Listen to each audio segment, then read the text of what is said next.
Ako rin si Ramon Estoras na sa unang panahon sa ako na pagkatawo kuan dito dahihan sa Katolik. Muna nga sa akong kinabuhi sa unang panahon sunod kong simbahan sa usa ko sa usa ka bulan ma-tresira kay mo na amo ang namasan nga kada 13 dagang tao sa sibulan. Di sibulan ko no? Bulan. Sa usa ka ano diya sa patron diya kan? Dini sa San Antonio. San Antonio di Padua. Wala nga sa akong kauban sa akong barkada, wala ko'y lahat na may mga barkada mo kayo na matanong pa nga tawo. Nang amok dito sa kuhan, simbahan, sa kuhan, magsige na po may katawa na wala na mo ba, nga wala niya ang solemne na ako nga kinabuhi nga Panginoon nga Diyos. Muna nga, nato nga panahon na, nandun nga, takot na ko, namin itong na niabot sa among balay ang mensahe. Kasi sa unang panahon, wala pa may Biblia. Niabot ang mensahe, kaya mga gitawa ko. Mga unsang tuigan ako? Mga unsang tuigan? Mga 1979. 79. Kaya naay mo bisita niya nga mga Pentecostal. Namimitan pa na kag Pentecostal? Wala kong, namimuro kong Pentecostal. Kaya ang among idea rito, nga Panda, basa ng Biblia, yung awit, yung naman, iabot kaya kung dili, balungko po, kaya na may kauban ko yung sokon nga, itawag ko kung po, March of Faith, Pentecostal. Kaya na ako may tigong dire sa kuhan, na diya ba, kanang balay, Stepileng. Membro mo po na siya sa kuhan. March of Faith. March of Faith.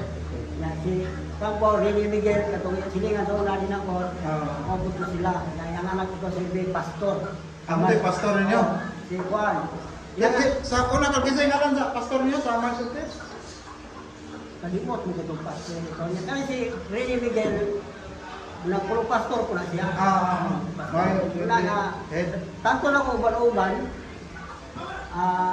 itagaan may Bible, muna sila nga, bitahan ko na basa tag Biblia, mo na pulo ni Ginoo na. Yabot ang panahon nga pagbasa na ako sa Biblia, ang natikso nga ilang panhatag, ako pong gitunan. Nagsa buto nga pagtuon ako, mula kuan ng lahira sa akong pagkinabuhi des kuan kay ang ilang kong pastor, ligaw mo sila nga panahon nas grasya, buti mo natamdan. Niya ang taros grasya. Ikaw na may nagwali nga kabayan sugo. Minsan nga wala na ng sugo kay mingon sila nga iya na sa Israel. Sugo, kuno ba? Buto nga pagka 1982 doon ay ni mensahe diya nga Adventista. So 1982. 1982. Unsa man na klases mensahe ko kana kusada? Wala nang balay-balay ra. Mga liman na. Dili pastor Dubre ka na dunay. Si Pastor Doble. Nga piyuga nila ni kuan ni Gorio Roda. Ana siya nga dayhard ko na siya nga Adventista na si Gorio Roda. Negosyo ng hablusan, mga kuan. Himo ko na siya hablusan. Buto nga kanto na ako nga timbang-timbang sa pagtuon ako sa ilahang nga doktrina. Nakasaab na ako nga tinuod yung pagtuunan niya agad sa Adventista. Amen. Kayo. Wala nga sa panahon nga doon ay kusada diya tumakita diya atbang sa PNB gitawag ng po target 85. Nato yung mensahe diya na ato kusada dito nga sa tuwing 1982. Muna daghang kayong tao dito nag-usap ko dala sa among silingan dito. Muna nga sa sa call potlo ka. So kato nga panahon nga si Pastor Doble nga Bible study sa imo wala pa ka ma-Adventist ato. Wala pa. Wala pa. Dayon. Sige call. Muna nga, tingo mas Pastor Doble nga, na may wali dito sa kuhan, tambo makarap mo madasig. Dito na tambo mi dito. Muna nga, sa tanto na ako nga, tulutimbang sa doktrina ni Pastor Doble, naago diya ang kamatuoran. Amen. Ilabing yun nga ni, support po si Brother Nasuta, dito sa, nagbaol man siya dito sa among silingan dito sa Kansageng.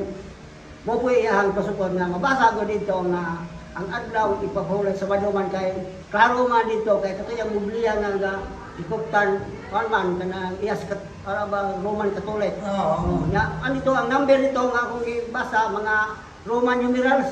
Roman Okay. numerals kapage. Kumayon kang kapitulo 11 na X1 11 na muna ilang kapitulo. Asa po ang bersikulo Roman numerals ang gamit. Karaan kito nga Biblia di ay. Karaan.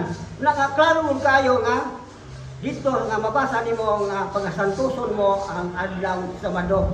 Unsa ka version ako? Ha? Wala kamalo ka sa version na wala na. Naman Ang ang gibasa ni adto mao man to nga kuan ang Exodo 28. Muna iyang kuan nga hisgutan nga Laro basahon. ang Sabado mabasa jud. Basa ko nito nga pagasantuson mo ang adlaw Sabado. Muna nga sa himan-himan magkitso na nga napadayon nga nakadesisyon gyud ko sa pagbautismo. Amen, amen. Muna na bautismohan ko sa tuig 1983. 1983. Sa tuig 1983, ug hantod karon nagapadayon ko sa akong pagtuo. Natungod kay akong ituhuan na si Ginoong Hesus mao gyud akong personal nga luwas nga naghatag kanato kaligon pinagi sa iyang mga kasubuan. Amen, amen kayo. So, mga kaigsuunan, indot kayo ang conversion story ni Brad Ramon. So, unsa may imong bilin call nga mensahe sa ato ang mga kaigsuunan, ilabi na itong mga kaigsuunan nato karon nga wala na gyud mo padayon sa pagsimba, ang uban ang backslide na, unsa may imong bilin nga mensahe?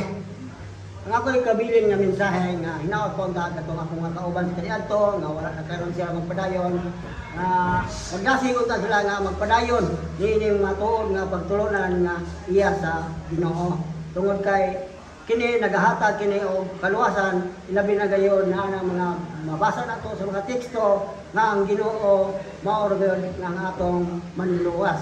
Siya mao may ulo sa ato nga bitawag og iglesia mo ulo sa lawas mabasa ka na sa Efeso 5 bersikulo 23. Siya ang luwas kanato kinining katapusan nga mga panahon.